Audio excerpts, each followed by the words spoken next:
Yeah, we'll welcome everybody. So my name is Dr. 𝐂𝐡𝐞𝐫, and with me, I welcome Dr. Donald Martin. This is the series of webinars we are conducting for the undergraduate and graduate program. In India, we call is a bachelor's and the master's program. So today we are talking about on the being a competitive applicant on graduate study. And this is a very, very interesting program. There are as you may be knowing, the large number of universities are there. But choosing the right program, preparing the right competitive profile for the students is going to be very, very critical. So once you enter into your bachelor school, what level of preparedness, what are the different things the American universities are looking. So Dr. Donald Martin will be covering that part of it. You may be knowing he was the ex-admissions dean at Columbia University of Chicago, most premier university. Columbia is Ivy League university. Booth School now in the USNEWS report has been the #1, the management school now. Northwestern, Wheaton College, he has evaluated the profile and decisions made over more than 125,000 applications. And that's a huge number. So he knows in and out of what are the criterias of admissions into the universities, part of it. And since 2008, he has been independently working large number of over 6 continents, 15 countries, different students. He's on the teaching tour also. He's writing articles in US News and World Report magazine. You can see he has written a great book, onto the graduate study, roadmap to the graduate study, and anybody who requires that book, we will freely ship that copy to you. You can just send us the details. In that book, he is all his experiences as an admissions dean, and what are the do's and don'ts, what mistakes, and what are the FAQs, each and everything, very, very in 100 pages, it has been covered. And that's really a great book to read by everything. We have already sent it to the libraries of the colleges and all to refer, but anybody who require, we'll be happy to send the courier them free of cost. So now I request Dr. Donald Martin to take this session forward. Thank you. Thank you so much, Dr. Dioris, and hello, everyone. It is my pleasure to be back with you for this second in a series of webinars that Astute is so generously offering to their students regarding the graduate school research and application process. I am delighted and very honored to be here today, and I mean that.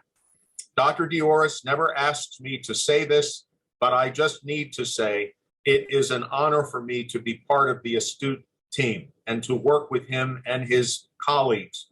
I've been doing so almost 10 years now, and it's been a truly rewarding and very beneficial, and I might add successful enterprise, which I'll share with you a little bit later toward the end of our presentation. But those of you who know about Astute and have joined us today, you are really fortunate to have Dr. Dioris and his team as part of your resources.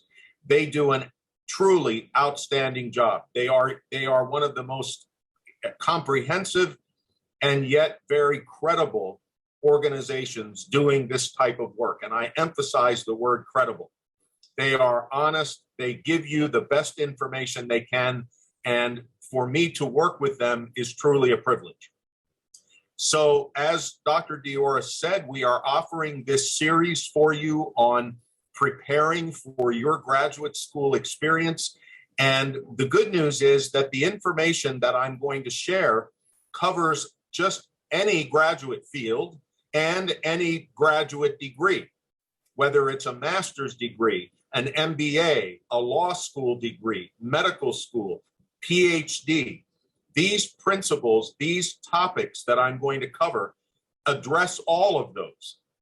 And they can be helpful to you if you're in your freshman year of college, sophomore year, junior year, even if you're about to start your senior year of college.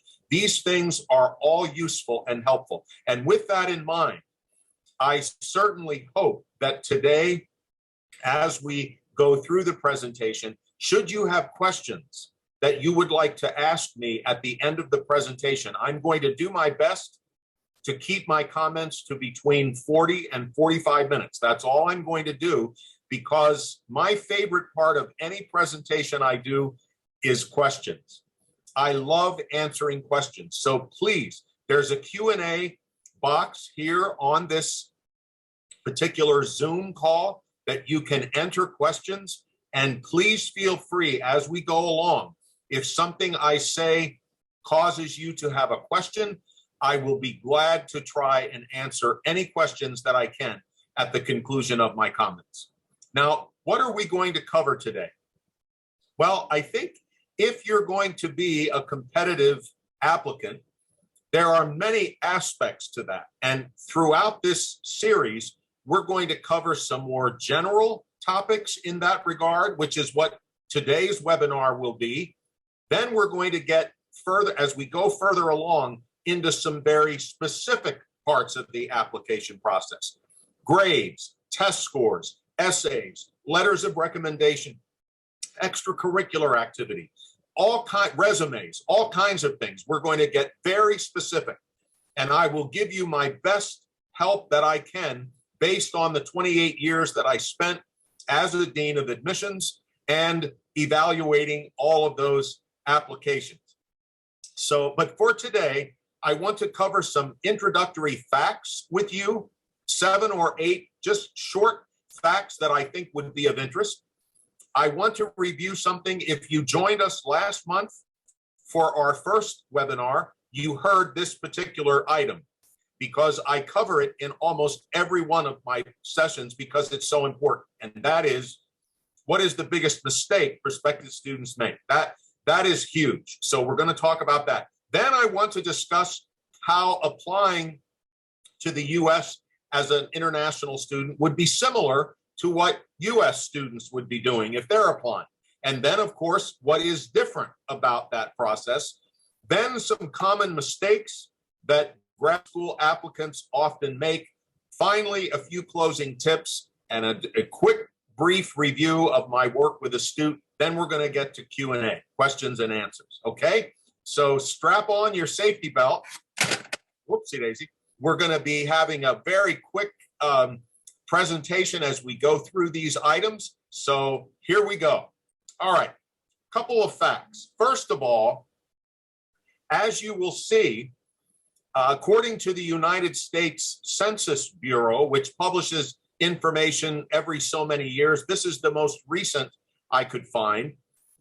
The number of students who were enrolled in college and grad school in the United States actually declined a little bit. It was up about 78, 79 million. It dropped to 76.8. However, included in that number is the fact that the number of students who applied to graduate school and professional schools actually increased during that time, not by a huge margin when we're talking millions and millions of people, but by a substantial number, over 300,000.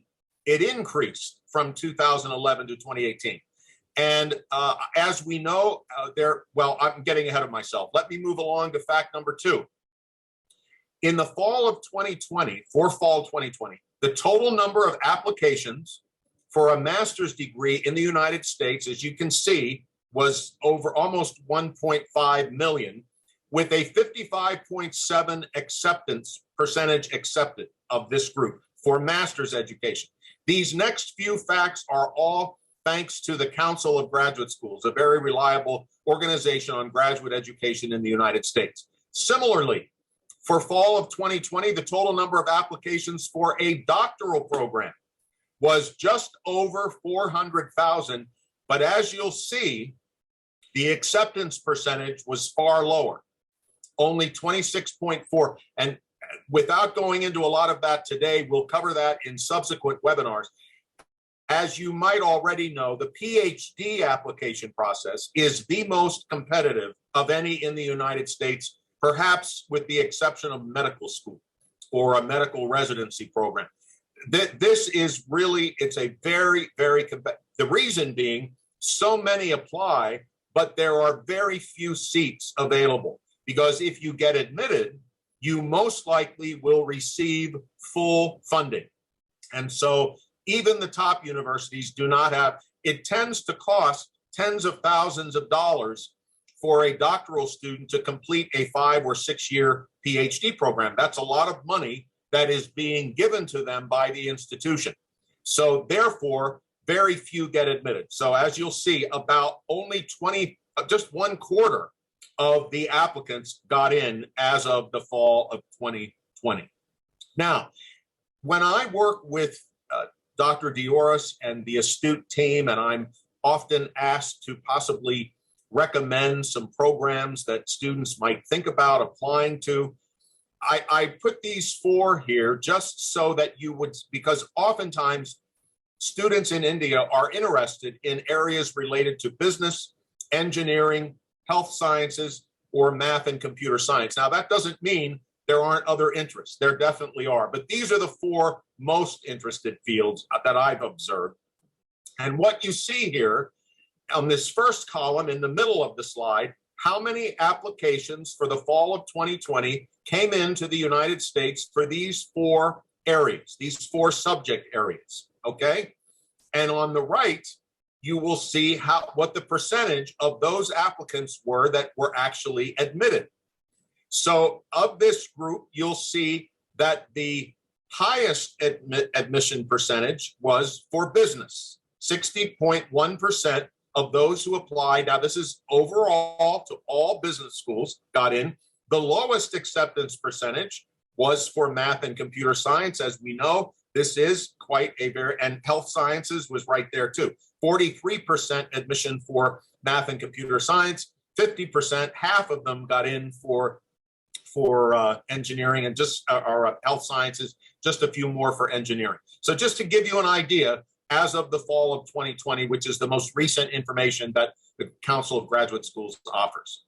As you, I'm sure, know, during the Trump administration, nearly 40% of institutions reported losses in applications. And thankfully, that trend is beginning to go back to pre-Trump levels. Applications have been on the rise again since the new administration has been in place here in the United States. As of November 2021, as I'm sure it doesn't surprise you to hear this, this is a report actually Dr. Dioris kindly shared with me, that it comes from the US State Department. India obviously continues to be one of 2 countries, and I think we know what the other one is, that would be China, with the highest number of applicants for study in the US. This is a continuing trend, and I just have to say, I'm thrilled to know that it's continuing. Students from India do absolutely outstanding work here in the United States. It's truly, I always, when I received applications from international or students from India for graduate school at Columbia University, the Booth School of Business, Northwestern, wherever I was, it was clear these individuals were accomplished, disciplined, mature, and did so well in our programs. And so I'm glad to know that there's this number of Indian students that still want to come and study at the graduate level here, and the undergraduate in the US. And lastly, or 2 more slides very quickly, as of October 2021, 1,785 accredited institutions in the United States were test optional. Now, this is really huge. There are 3,000 to 4,000 accredited colleges and universities in the United States. This figure is upwards of almost half of them were making tests scores optional. Now, some of that had to do with the pandemic, of course. Because of all that happened, many test centers shut down. People could not access taking the test. It was very difficult. So as a result, many institutions made them optional. But what is interesting is that trend is continuing. And here is what I believe is the reason for that. There has, even before the pandemic, there has been a growing concern about the validity of standardized test scores to really predict whether or not an applicant will succeed in their graduate school program. And since particularly students from Asia, from India, do extremely well on these tests. They study hard and they do well.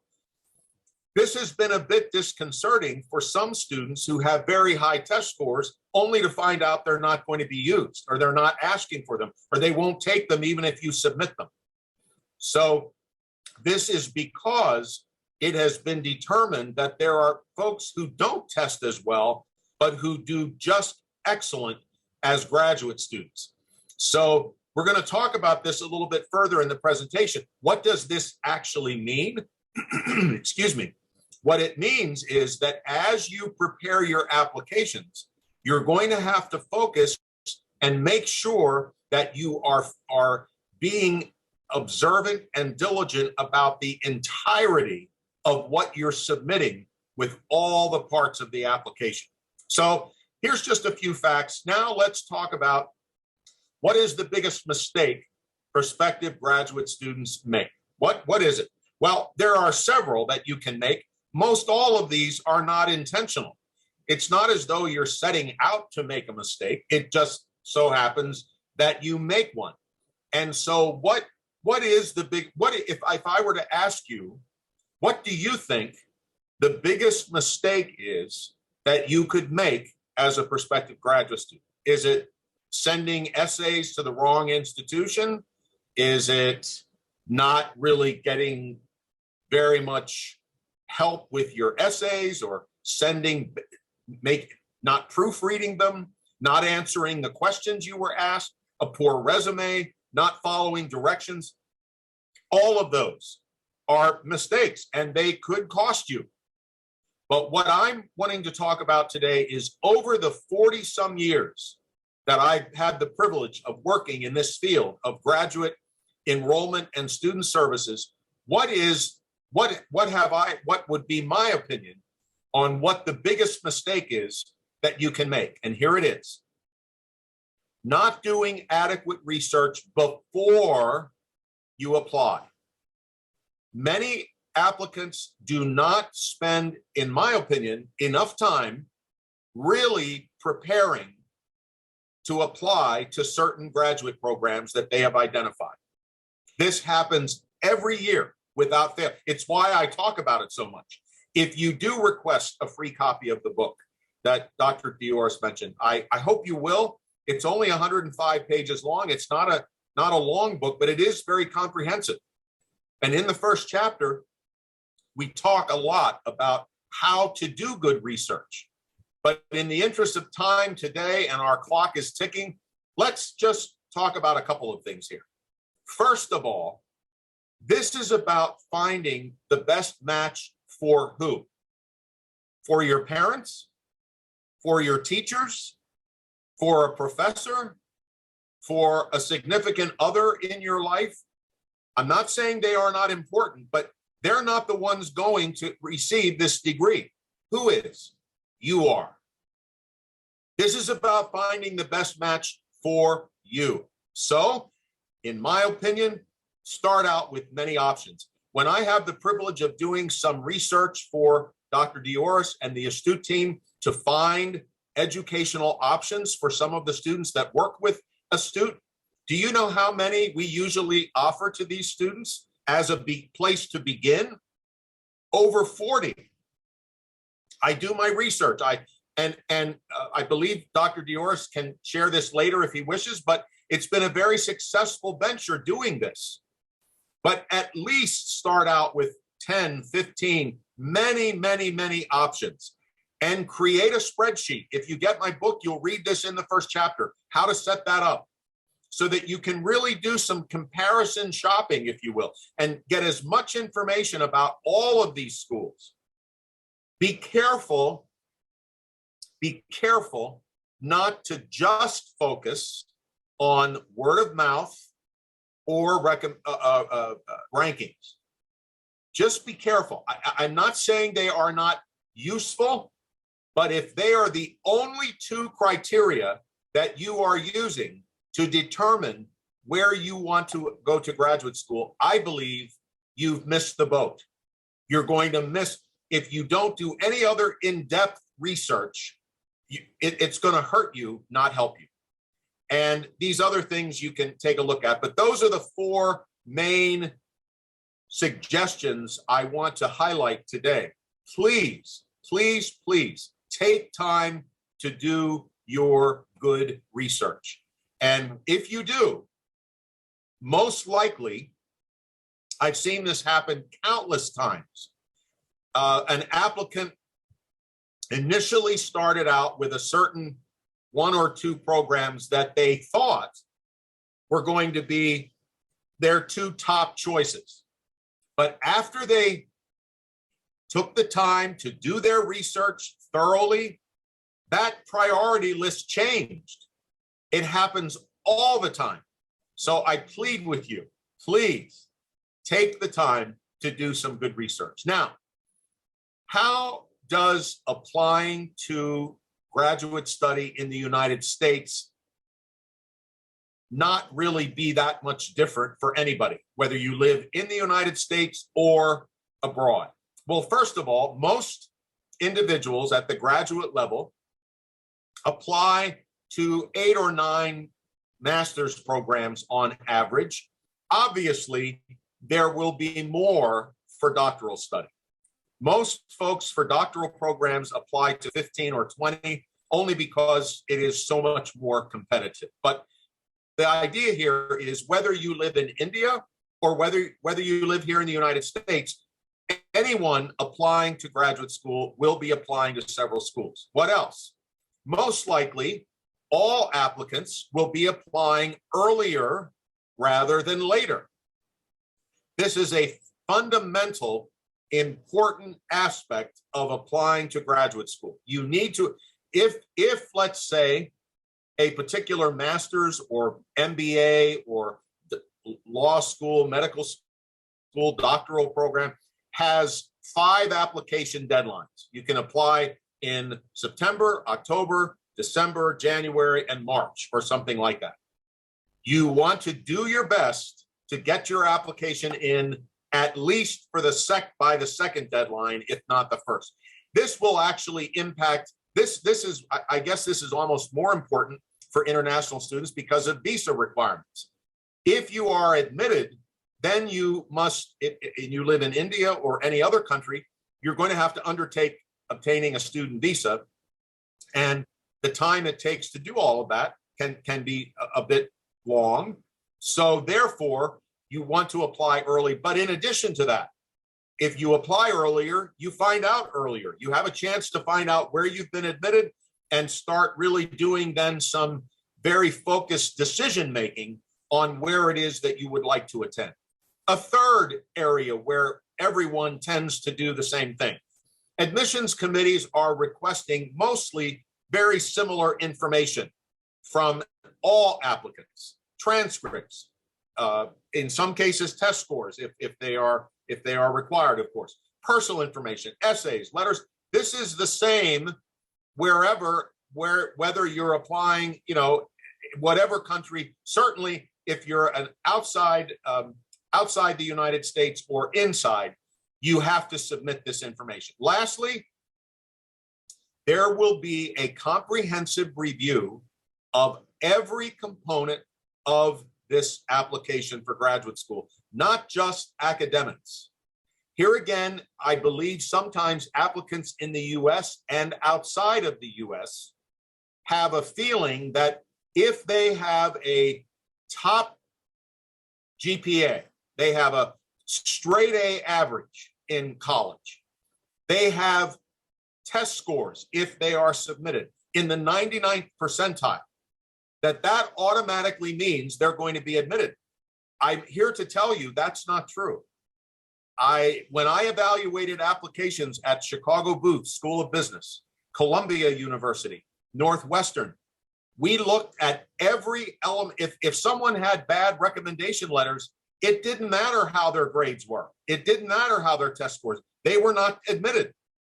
If their essays were poor, if they had no other experience to share with the committee except their academic work, which was commendable, but if there was nothing else there, then it made a difference. So this is something where every component of the application is reviewed equally. I just saw someone type in a question in the Q&A box. That's wonderful. I hope if others of you have questions now about anything I'm saying, please type in those questions. We're in about 10 to 15 minutes. Hopefully I can get through all of these slides on time. We're going to answer those questions for you. Okay. Now, how does applying to the United States as an international student differ from what US students would be asked to do? Well, obviously, you may have to submit a TOEFL or IELTS, which is test of English, your English proficiency. You may be asked to do this. Now, Dr. 𝐸𝐸oris would have a better handle on this in terms of what most students in India are asked to do. But the point is, you may be asked to do this as an international applicant. Secondly, oftentimes, especially at the graduate level, you may be required to have an outside credential organization evaluate your transcript.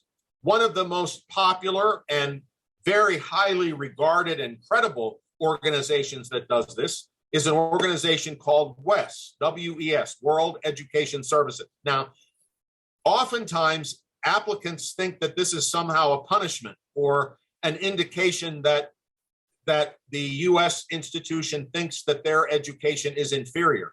Nothing could be further from the truth. This is to help you. It is not to hurt you. What the institution in the United States would like is to know that your credentials as a student, your transcript, is being equally looked at like all the others from the United States, that there is an equity in the way each transcript is looked at. So this is a good thing. So if you are told you must have an outside organization evaluate your transcript to make sure everything is in order and that it's interpreted correctly by the U.S. admissions committee or committees, you should jump at the chance to do this. This is a good thing. It will help you. It's not that it's designed to hurt you, I promise. Another very, very important difference is that financial aid for all international students, wherever they are from, is not as readily available. Obviously, this comes most importantly when we talk about loans. Obviously, in the United States, there are many federal and even state loan programs for undergrad and graduate students. If someone is not a permanent resident or a citizen of the United States, then none of those loan programs would be available. And oftentimes students need those loan dollars to help them. So this is now, is scholarship available? Yes, scholarships, and there could be times when international students have an opportunity to work on campus. The institution will hire them to help with a particular office or particular area of campus. And they obviously they could receive tuition reimbursement for this or an actual paycheck. So there are opportunities, but they're just, in terms of loans, it's far less likely that an international student would qualify for those. Lastly, obviously, if you are admitted, you will need to secure a student visa, which does include usually demonstrating that you have the ability, that you have the resources, that you already have enough money to cover your first year of study. That is critical. If you cannot show that, the institution will not issue what is called the I-90 form to you so that you can take that to your respective consulate or whatever office you need to go to secure your student one visa or your J1 student visa. So this is it. This is why applying a little bit early can be helpful, so that if you get admitted, you can begin the process of making sure you have all of this taken care of. So those are a few what I would call differences between graduate students in the United States applying and graduate students abroad applying to study in the US. Now, what are some common mistakes of international graduate school applicants? Now, again, these are not intentional many times. It's not as though someone is out to make a mistake. No one wants to do that. We all want to prepare the best applications we can, but sometimes that happens. And here are some. Here's, as I mentioned earlier, if you are focusing on only the most difficult institutions to get admitted to, if you are only focused on those, that's all you care about, I believe you're making a mistake. As I said earlier, what is the most important component of your research for graduate programs? From my standpoint, it's what? Finding the best, do you remember that word? Match. Finding the best program for you. And if there are 4,000 accredited colleges and universities in the United States, it doesn't make logical sense that only 5 of them are worth your time. There could be 200 or 300 that would be phenomenal options for you, outstanding schools. Maybe they're just not ranked in the top 20, but that doesn't make them bad options. We have this notion in our mind, both US students and international students. They think if a school isn't in the top 20, in the top 30, it's terrible. That is a huge myth. That is just not true. So, as I said, when you're searching, make sure you're looking at the schools based on other factors, not just where they are ranked that particular year. Another mistake, as I mentioned, admissions committees review applications in their entirety. They look at everything. Many times applicants don't think about that, or they don't know that, or they don't think it matters. They only focus on making sure to highlight their academic excellence, which is good, but essays are critical. Extracurricular or volunteer service is critical. Letters of recommendation are, we're going to talk about letters of recommendation quite a bit in one of our future webinars with a student, because in my 40 some years, and well, 28 of them spent as a dean of admissions reviewing most of the letters of recommendation I read were useless. They were terrible. They did not in any way help that candidate. So if you're going to be a successful, competitive applicant for graduate study in the United States, you need to focus on the entirety of what you're submitting, not just one area. A third, sometimes applicants don't wind the components of their application together in a story that kind of includes everything. It's very important that all of your recommendation letters, your resume, your essays, if you do an interview, that all of these things are telling similar, that you're not saying one thing over here and then somebody else says something in a letter of recommendation that nobody had heard before. No, there needs to be a cohesiveness, a way of these elements coming together to present. And Astute does a phenomenal job of helping you here.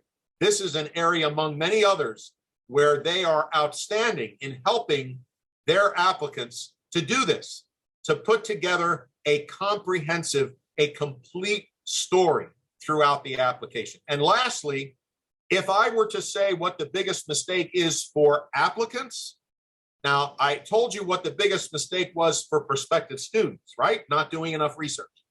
If I were to tell you what I believe the biggest mistake is for applicants during the process, it's not just being themselves. Every one of us is unique. Isn't that great? Very few people are, there might be people who are alike, but every one of us is different. We are special, as it should be. We are unique. And that's what we need to make sure we allow to come through in our application. Don't be somebody you're not.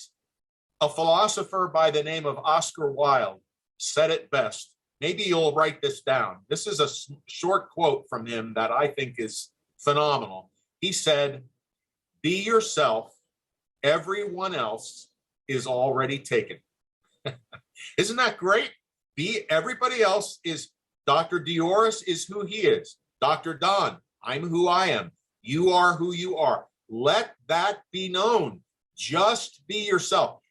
We're not psychologists, most of us in the admissions area. We aren't psychologists, but don't you get a sense when somebody is not being themselves, is being what we would call in this country fake?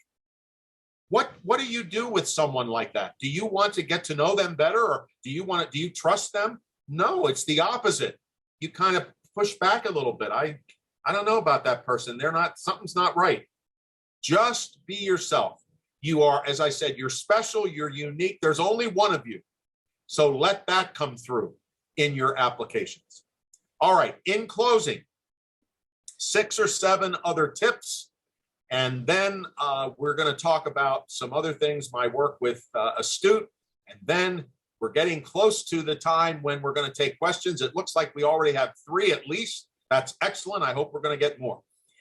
Just again, if you don't take anything else away from this presentation, I hope you'll remember the 2 mistakes you can most often make. As a prospective student, do your research. Do your research. As an applicant, be yourself. Secondly, make sure you keep track of your timelines and deadlines. Do not rush. This is a huge mistake. I probably should put that on all of my presentations when I talk about mistakes. People wait till the last minute, and that just doesn't help you. Then you tend to make really inadvertent mistakes that you would not otherwise have made because you're rushing and you're not keeping track of things as well as you should. Third, make sure you get your recommenders confirmed and informed ahead of time. And why did I put the word informed there? You need to do some educating of your recommenders. We're going to talk about this. How do you help them help you with the best letters they can write? There are some strategies that you can employ here that will greatly help you in this regard. This is critical. This can make or break your application. So make sure you have these individuals confirmed and informed of what it is they really need to be doing to help you the most. Tip number 4, as soon as application accounts become available at the schools you're applying to, go ahead and open them up. Create your accounts, get going. One of the most time-consuming parts of the application is filling in all of this, I call it busy work. Your name, your address, your status, if you did military service, all of these things. Some want to know who your parents' names are. And unfortunately, there isn't one common place to put this. You have to put it in you have to go in and do this for every application. That takes time. It's not terribly difficult, but it takes time. So make sure you open those accounts earlier on so that you are ahead of the game, getting that information, get everything filled in as much as. One strategy tip here, we're going to talk about this in one of our future presentations, is get as much application of your application taken care of as much as you can ahead of time to leave only your essays at the end so that you have time to really focus on those. Tip number 5, as I just said, spend time on your essays and making sure if it's, I should have said here, on your resume and your CV, if it's a doctoral program, you'll be submitting a document called a curriculum vitae, but make sure you spend enough time to, sometimes the resume or the CV is the very first thing the admissions committee is going to look at. And if you do a poor job, that already lowers your credibility. It hurts you. So make sure you spend time on those. There we go. My second tip, this one for applicants, be yourself. What did we say that Oscar Wilde told us? Everyone else is already taken. So please be yourself. Lastly, try to enjoy the process. I know this is difficult. There's a lot involved in this process. It's time consuming. It can be daunting. It can be discouraging. It can be frustrating. It can be stressful, all of those things. I went through it twice. As you saw earlier, I have a master's degree and a PhD. I've done this twice. It isn't easy, but it was something that I learned a lot about as I went through. And so if you can try to keep calm, enjoy the process, and learn some things about yourself as you go through it, that will make a difference. All right. Lastly, before we get to your questions, just a few pieces of information about my work with a student. Dr. 𝐸𝐸oris graciously invited me to work with his team about 10 years ago now. We actually met through a webinar, something like this, that was being offered through the U.S. State Department, an organization called the International Institute of Education, IIE. That's how I met Dr. 𝐸𝐸oris, and it has been absolutely a privilege to be working with him and his team and so many outstanding students over these past 10 years. We've had a very high acceptance rate. I'll let Dr. 𝐸𝐸oris comment on this, but I believe it's close to, if not 100% of those individuals I've had the privilege of working with, that Dr. 𝐸𝐸oris is working with, and be able to provide a little help. They've all been admitted. They've gone to the schools of their choosing in the United States. It's been a very successful venture. I'm able to help mentor students if needed, if requested, as early as your freshman year of college. I can help your sophomore year, your junior year. I can offer where it would be most helpful, where you might have the most questions. I would be most willing and able to offer some help. And lastly, some of the areas that I have been asked to assist with: school search, resume prep, essay review, obviously recommender. We're going to talk about all of these in the webinar series and much more. So please don't hesitate to, if you would speak with Dr. 𝐸𝐸oris and decide that you might want to work with me in some particular area here, I'd be delighted. I would be my privilege to help you in that way. Okay, we've just about come up on 45 minutes here. I think I stuck within my time for this presentation. I thank you all for joining me, and I hope you'll continue to join us down the road. Dr. 𝐸𝐸oris and his team will be advertising upcoming webinars in this series. Very helpful information, and I don't mean to boast, but I will say I believe that what you're getting here, you most likely won't get in other sources of information. There aren't too many former deans of admission out there who are able to give you an insider's perspective about all of this. And that's why I love doing this, so that I can help you have a bit of an advantage as an applicant, and be, to the point of the title of this webinar today, a more competitive applicant for study in the United States. That's the goal. So with that, thank you so much for taking this time to join me and Dr. 𝐸𝐸oris. I will now turn it over to him, and we'll see if we have any questions that anyone would like to ask. Thank you so much, Dr. 𝐸𝐸oris. I now turn it back to you. Yeah, thank you very much. Excellent session. And I hope that every student would have seen the value into what Dr. Donald Martin has provided.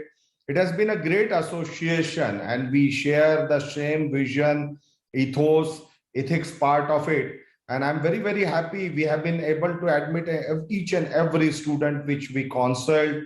And we have did starting from the profile evaluation to the shortlisting of university, review of essays. There's so much work to be done. And now as the things progress, as Dr. Donald Martin was telling, now the test scores many universities are making is the optional part of it.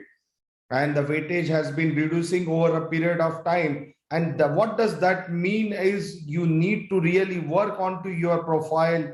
You have to work onto your documentation part of it. And who else than the Dr. Donald Martin, who can really guide us. Every seminar, even though I have been counseling for long, every seminar is also learning for me, even though we interact very, very closely part of it. And it's really a fantastic webinar series. So we will be, so those who could not join it, please do share the part of it. Now the colleges are joining together. So this is a great initiative by the colleges. I would like to really appreciate and thank every admission officers and the colleges, all different colleges who has been a part of this, and we will be really be seeing the value in the hours to come. So let's start with the question answers part of it. Let's see the first question: how to choose universities from the placement perspective, from the job perspective. Is there any we should choose the universities part? That is our first question. That is an excellent question. And my response would be that most graduate schools are very open and forthright with information about the percentage of their graduates who are employed each year. For instance, when I worked at the Booth School of Business, every year we updated our website with that year's information on how many of our graduating class were employed by the time they graduated. But not only that, how many went into various consulting positions, finance positions, accounting, marketing, whatever it was, and the companies that hired them. This was part of our update for our prospective students, because of course, this is a very good question. Of course, you'd want to know that. So my suggestion is that when you are evaluating the short list of institutions that you are considering, there should be a section of their website that's called something like career services or career placement or employment update, something that will give you information on how well their students do. And that is, in my opinion, remember earlier in my presentation, I suggested that you create a spreadsheet. One of the columns on that spreadsheet, I would think, would be, what is the job placement like at this institution? How many of their students are placed and where do they go? So that's an excellent question. And typically that information is readily available, usually in that section of career or job or employment information on the website.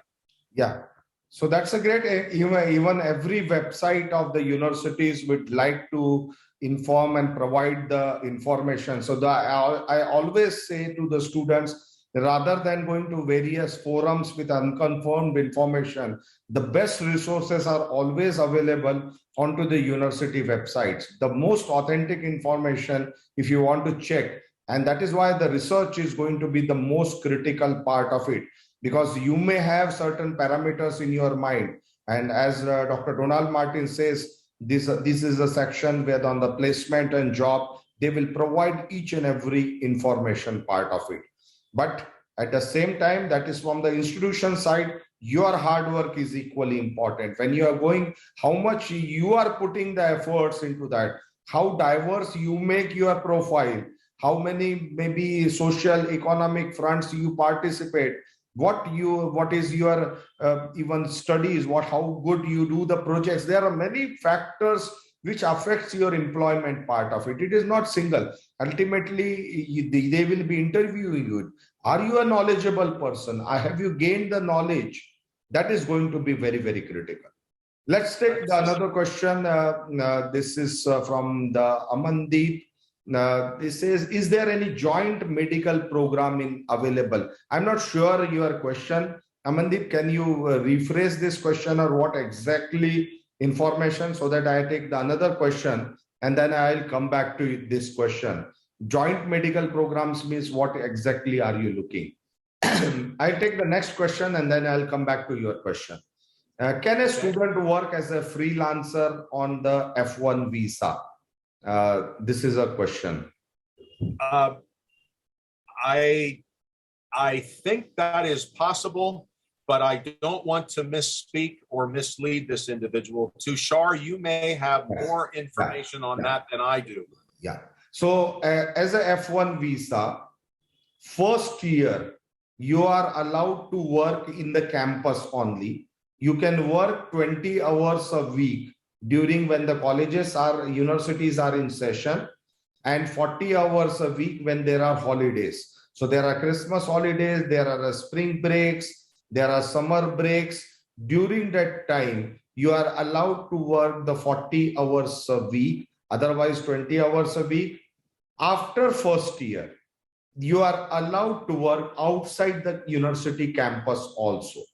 There are instances where you are allowed to work outside the campus in the first year also. That is called the curricular practical training, CPT, in which you have to prove that whatever work you are doing is related to the course of study.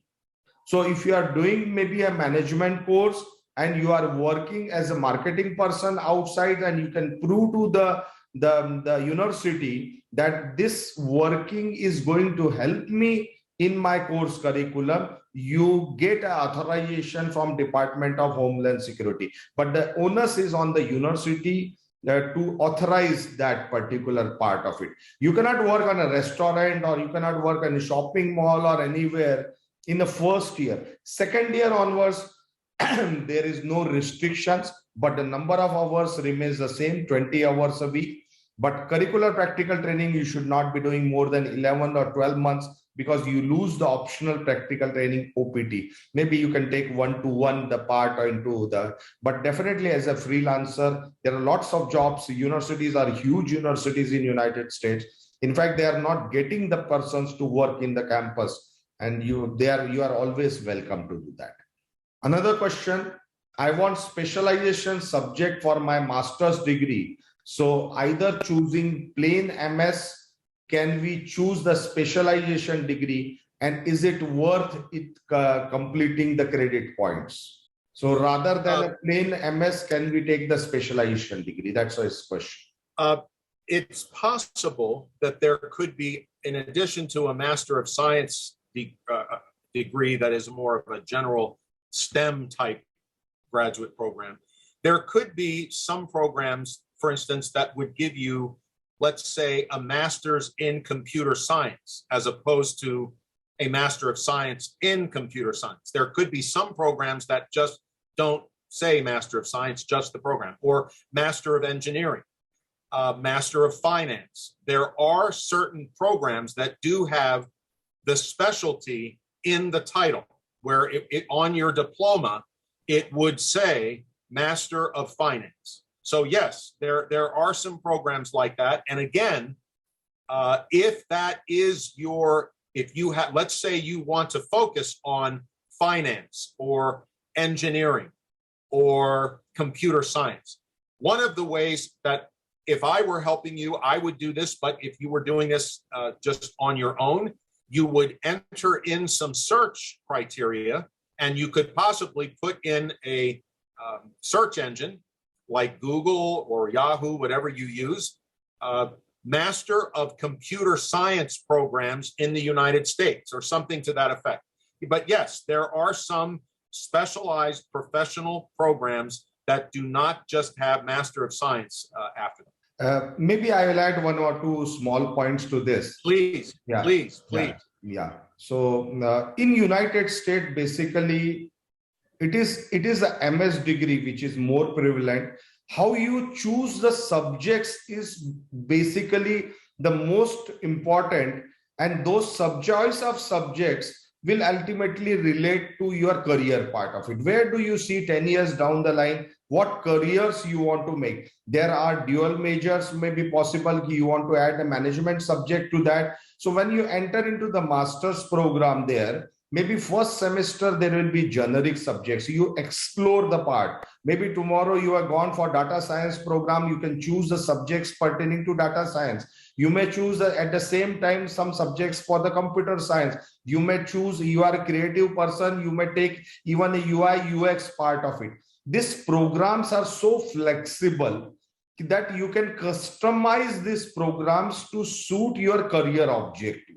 And that is why when I interact with the students, when they talk to me about the subject choices, I always say, first you decide onto the careers. Where do you see yourself 10 years down the line, 20 years down the line? What is your career pathway? Now, at that time, what skills you require, you take those things. Some of the things, maybe you want to start your business, maybe you look at as a minor, as an entrepreneurship as a minor. So you choose the subject. Your degree name may remain the same as a MS part of it. Okay, your degree name, but the choice of subjects will make that is a customized for your thing. And that is what is the beauty of American system, that it can be, it is in India, like we have very standard MS in computer science, you have no flexibility which is given to customize this program. But here we have a choice of machine learning, data science, or whatever programs. And that is how we have been working with the industry also. What type of jobs are available? What skills are the people are needing? You take and generate those skills, which is also make you the employable part of it. So Anish, a good question, part of it. But I would still say as a basic. Yes, Don. Dr. Diores, I just want to mention one other thing that came to mind here. If someone, your point is very well taken. In a Master of Science or Master of Arts program, it is absolutely possible to specialize, obviously.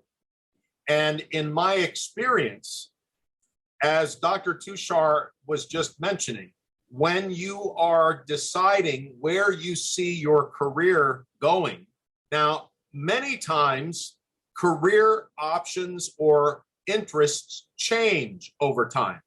So someone who thinks they're going to pursue a career in computer science may want to get out of that and go into something a bit more mathematics related, but not necessarily computer science related. If that's the case, it could be that having a Master of Science degree rather than a Master in Computer Science might be more helpful if you're possibly going to transition down the road. Now, I'm not saying that you will be hurt if you just focus on a Master of Science in Computer Science, but or a Master of Computer Science degree. If that's your focus, that won't hurt you. But generally speaking, a Master of Science degree does require you to take a few what we might call required courses in fields that are not exactly in computer science, but related to it. So that's just something else to consider. Thank you. Great. Yeah, thank you very much. Another question, those students get a good GRE score, but could not succeed. So why there are students with good GRE score but have not succeeded?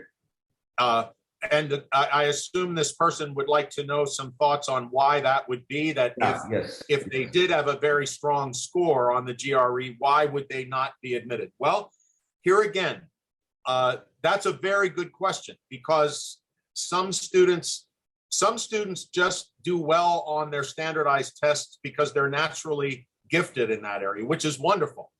Others work very hard to improve their scores.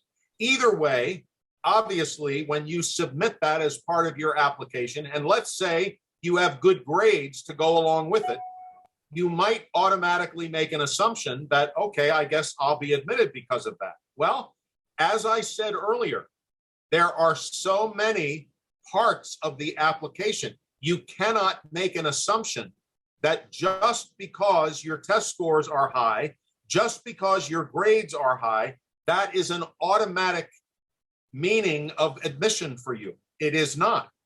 If there are other elements of the application that are found to be less competitive, perhaps entirely lacking, be it recommendations, resume, essays, whatever, then your your chances are going to go down. The best applicants are those who have strong components for all of the application. And even with that, depending on where you're applying, you need to keep in mind, if you choose to apply to a more competitive program, the chances of your getting in go down, no matter who you are. If an institution is only accepting 30 master's applicants and their applicant pool is 500, then it stands to reason that many applicants with excellent GRE scores are not going to be admitted. This is so it ends up being a matter of how many applications there are versus how many seats in the class, what kind of students the Dean of Admissions is being instructed to admit, and the comprehensive quality of each application. That's an excellent question. Yeah, thank you. Can the credit points get completed by choosing specialization subjects? Sure. Well, yes. I mean, in most cases, let's say you are admitted to a Master of Arts program and you are required to complete 20 credits in order to graduate. As long as you are fulfilling the curriculum requirement for those 20 credits, which could mean that they ask you to take 6 required courses outside of the specific area that you're focusing on, 12 courses in the required area, and 2 elective courses. Whatever, if you choose whichever those are and you meet those requirements, yes, those credits will count. It will depend on what the requirement is for the credits in each program. Yeah. Yeah. The second question is, which session is better to get good internship opportunities in good companies? So session means either fall session or a spring session, if I understand. Whether the student should take choose the fall session or the spring session, which is a better session to get good internship opportunities? You know, that's a fantastic question. If you had asked me that a few years ago, I would have probably suggested that you do the internship in the spring semester, if that's what you're asking. Now, I don't believe it really matters. There's opportunities both times, but also if you're in a 2-year master's program, this is certainly the case for MBA students, you would most likely do your internship during the summer between the first year and the second year. And if that is the case, for first-year students getting their internship, usually the recruiting and interview process takes place in the second semester of their first year. So in other words, you're not being forced to all of a sudden be starting up with your courses and getting used to the program, and on top of that, trying to interview for internships. That's too much. So in the first year, your internship interviews are in the second semester. In the second year, your employment interviews are in the first semester in the fall. That's typically how it works. But if you're going to do an internship during the academic year, it used to be that the spring semester might have been preferred. That is no longer the case. Another question, how many credit points are required to pursue PhD after master's, after graduate studies? Yeah, well, the best way I know to address that is that if a student were to pursue a doctoral program right out of college without a master's degree, in the United States right now, the average length of time it takes to complete a PhD is around 6 or 7 years if you're going in out of college. If you have a master's degree and you then are admitted, that may lessen the number of credits you would need for the PhD. I will share with you that this happened to me. I had a 2-year master's degree first, and then when I was admitted for my PhD, because I had a 2-year master's degree, they actually waived my whole first year of coursework at Northwestern. They brought me in as a second-year doctoral student. So I got credit for my entire first year. I had to take, if I had not had that happen, I would have had to take 3 years of full-time coursework, 27 courses total. But because I had my 2-year master's, I only had to take 18. They knocked off the first year. I only had to do 2 years. So it is possible. If you have a master's degree, you've done very well in that master's, it tends to fit with the course of study you're pursuing at the doctoral level, you might be given some credit coming in. So I think we have answered all the questions. I'm not seeing any new questions. Dr. 𝐸𝐸oris, we did have one question about that dual program, and I know we didn't understand exactly what dual medical program. But he has not mentioned anything. Yeah. Well, the only thing, if this person's still online, and even if they're not, one thing that did come to my mind is there is a joint program between MBA applicants and medical school applicants in the United States. You can pursue a joint degree in business and medicine. Well, you can do it in business and law, but since this person asked about that, that is one area where you could pursue a joint type of program. That just came to my mind. I thought I would share that briefly. Yeah. And for the undergraduate level, the BSMD program is also the joint medical program, because I'm not sure whether it is a graduate student. So that is also one of the programs. So Amandeep, if you are already into that, you can maybe type it, whether you are looking for master's or a bachelor's part of it. But as Dr. Donald Martin has suggested, yeah, there are programs with medical management and other things, which is definitely, you can connect with us. We will be able to happy to answer your question.